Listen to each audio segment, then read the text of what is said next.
Hello, and welcome once again to my continuing series for you on the facts about life. Today, I'm going to talk about the importance of truth, specifically of religious and spiritual truth, and the importance of recognizing these truths in conducting our lives and providing us a pathway to a happy, successful, prosperous, and fulfilling life. A life of wonder and magic. And I'm also going to talk about free will, our own ability to freely choose how we want to live our lives, how we want to construct our future. And the importance of free will choice in discovering and living a life of freedom, true freedom.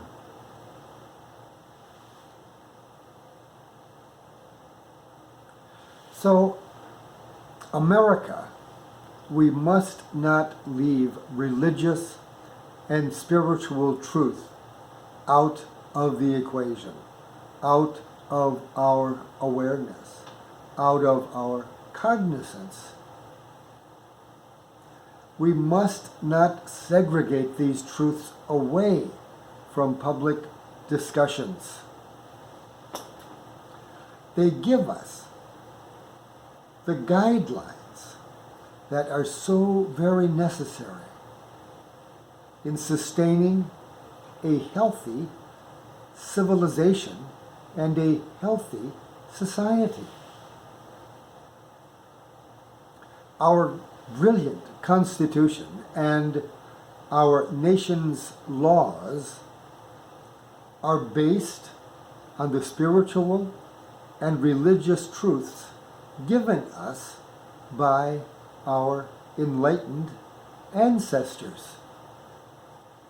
Following these truths come the laws that punish evildoing and impose a certain moral rectitude upon us.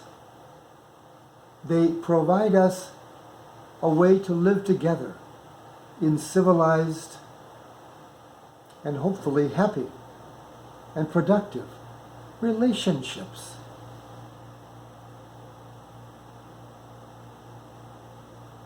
They always help us, the wisdom traditions of our spiritual truths.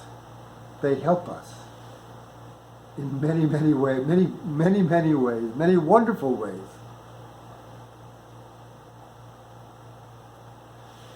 Now, about free will.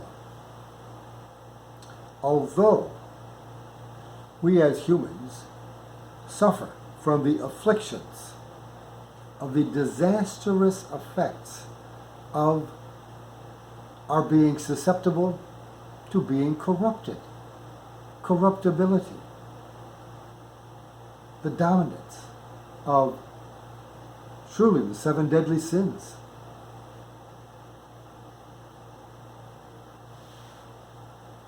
Although we suffer from those afflictions and those impulses, our glorious endowment of free will choice is our savior from it.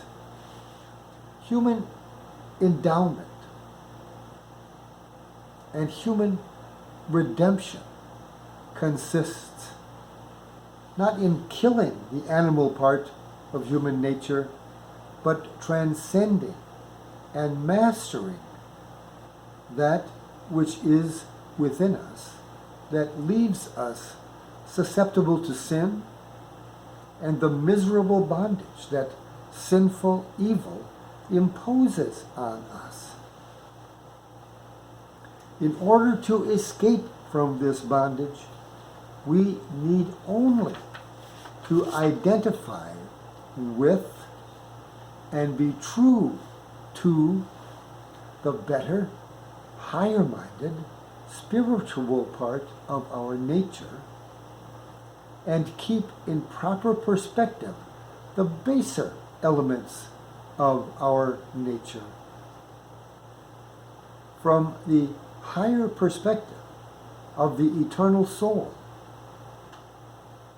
we see that God and God's law of virtue is the source of the only truly valuable kind of freedom that we can have.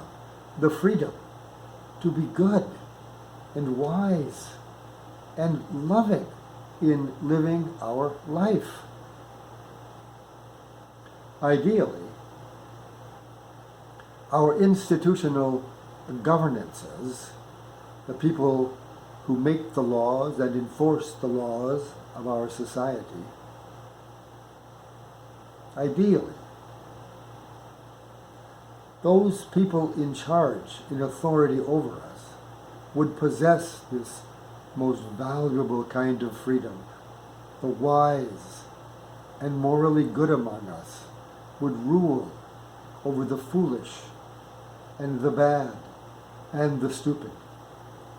Ideally, this is an ideal form of governance. Well, we aren't there yet. We still elect and put in charge of rule making many foolish people, many bad people, and indeed also many stupid people. Thankfully, there are still many among us who are not that way, who have transcended that way, risen above that way of being foolish and bad and stupid. Although it's tough to escape stupid if your mental endowment is so low that getting along in life is problematic and sometimes impossible.